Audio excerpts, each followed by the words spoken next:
both sides of the ball, whatever it is? You put a lot with regards to precision, knowing your job, straining, the conditioning aspect of it in terms of build. It's like we said, it's acclimation period, so you're building yourself up to get pads on so you can roll. But there's still a lot of value in this as far as the hitting, O-line, D-line stuff.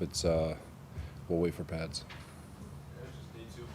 Has that been different at all to you from last year's day two? No, same. He looks like he's progressing. He's comfortable back there. He's working through his progressions, getting the ball out on time. So I think his arm talent is undeniable, and it's when everything clicks for him, he's pretty good. He was on the run a lot. Guys go back, but he didn't force anything. Is that kind of one of those things that? Yeah, just playing with his internal clock going off, having to move in and out of the pocket, go off schedule. He looks much more comfortable doing that than he did a year ago, so it's a good thing. Were some of the pressures a result of you guys running longer developing plays at all today? It seemed like yesterday it was kind of like quick hitters. Like, was it just longer? Yeah, when you get into your play action pass periods, obviously some of them are going to be run a little bit deeper depending on down distance because there's a third down period in there. Yesterday we were in the red zone, so it's you don't have as far to go, but it's a combination of both. Robert, was George Fant wasn't out there in the team? Has he suffered any sort of setback? Or No, we're just working with him and the things that he didn't have any OTAs. He's been working through different things, but he's doing all the walkthroughs, individuals, group installs. He does everything else. So. Is he not doing team drills? Is that contract related? Like we've seen, there's No. more guys around the league who aren't. No, I get it. I think if it was contract related, he wouldn't be up. He wouldn't be showing up. Period. So. Does Barrios have an injury? He was in the team as well. Same thing. We're just working through some stuff with him too. Same deal. But he didn't have surgery that we know of. No, he didn't have any surgeries. Talk about TV's online and the impact you have in terms of that will next year. Yeah, just that entire tight end room. I'm going to throw Conklin in there too, and Wesco, and the guys who were here a year ago. But CJ brings a tremendous amount of leadership to the group, and obviously he's a big body. He's got size, plays physical. He's really good in the run game, and just really excited about that tight end group in general and all the different things that they can do to, all the different qualities that they bring to help bring different things to the table. One of the guys, I know you said defensive line's going to have the advantage with their pads, but one of the guys who did flash a little bit in that third down period was Bryce Huff. Can you just talk a little bit about him as a player from the guy when he came in last year, didn't really know him, the impact he had on the field, and then now that he's healthy, what did he do this year? Yeah, last year when we got to OTAs, he was one of those guys who absolutely remade his entire body. He changed everything that he had his rookie year. He's working into his third year now. He is a really, really good pass rusher. He knows how to win one-on-ones. When he was fully healthy a year ago, we were pretty darn good up front. And he's a good player. It's third year now, so he's even more comfortable. He's stronger. He understands he's year two in the scheme. So excited about him, excited about the things that he brings to the table too. Coach, it looked like Mekhi was walking a little gingerly out there at some points today. That's just about conditioning, getting back in, or? Yeah, it's been a year since he's played, and it was a little sticky today. He's a big man. If he was limp, I didn't notice a limp. He got all his work in. He went through he got all his reps in. He got all his individual in. He got all the group installs. So he did the whole list of things that we had planned out for him, and I thought he did a good job with it. Big picture questions. We really didn't hit you with many yesterday with the Mekhi news, but how do you define success for this season, for this team?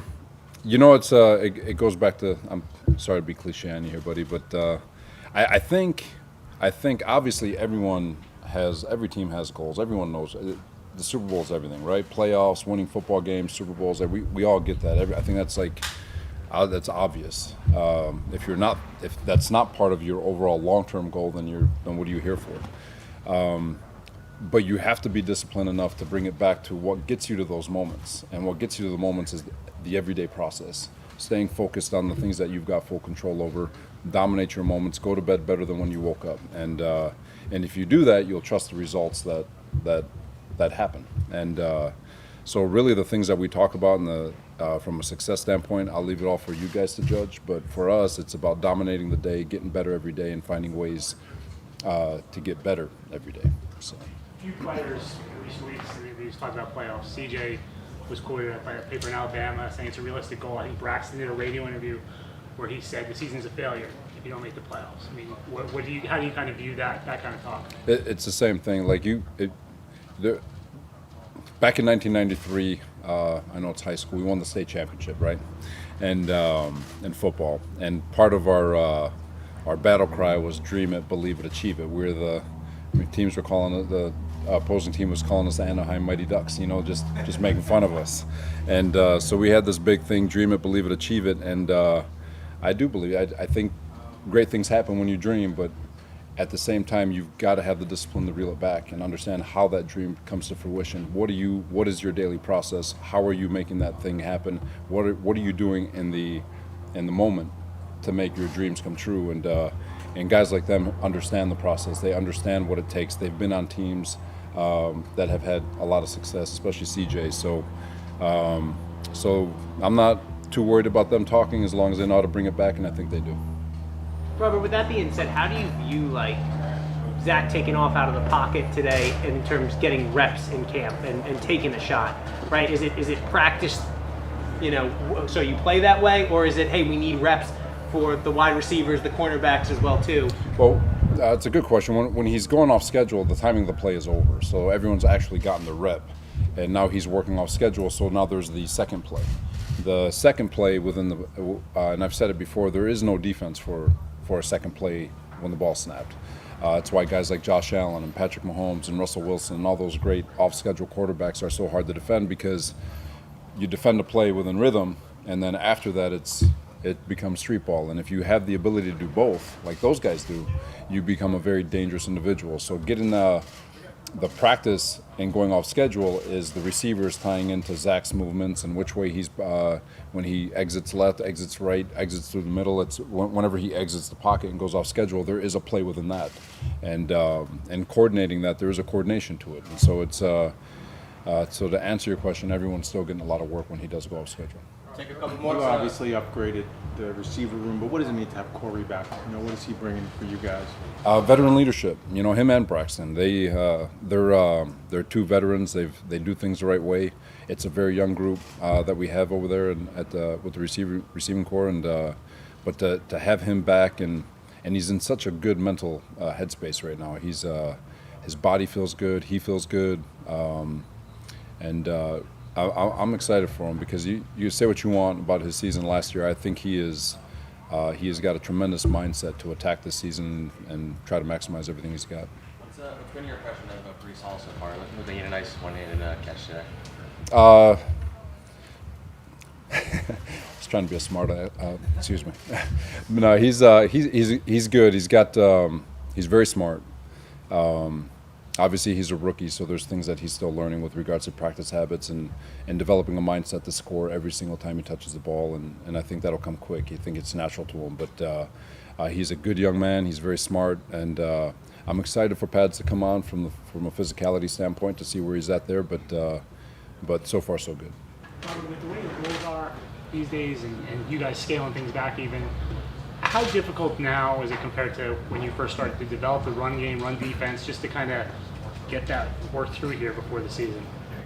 I think it is a little difficult because you're not in pads right now, and I first got in the league and there were still 3-a-days, so and there was no water breaks, and you played, and every practice was 80 plays, and you went for it, but you're not getting nearly as many plays as you got in. You have to do it a different way, and you've got to be creative with your walkthroughs and your group installs and how you're teaching it. And I think we do a really good job with regards to the X and O's aspect and getting our guys to understand what we're trying to get done throughout the entire day. The physicality part is where you try to catch up because you lose some of those live reps. But other than that, it's an adjustment, but it's not holding anything back. Can you still build the callus? The old phrase is build the calluses in training camp. So that's the challenge that I think is the biggest thing, is that you have this acclimation period and you do scale down, and it's a mindset. It's an absolute mindset that back in the day you had 80 plays. Players would kind of use training camp to get themselves into shape, and And now you're in an age where you kind of acclimate, and so you're monitoring reps and you're monitoring workload under the assumption that the player is going to step on the gas and go 110 miles an hour every single play.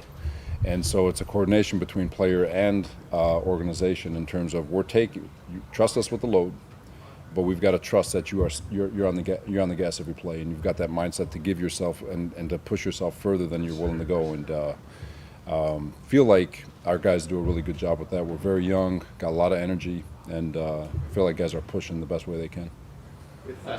With Corey, he's got a different skill set, obviously, than Eli and Garrett.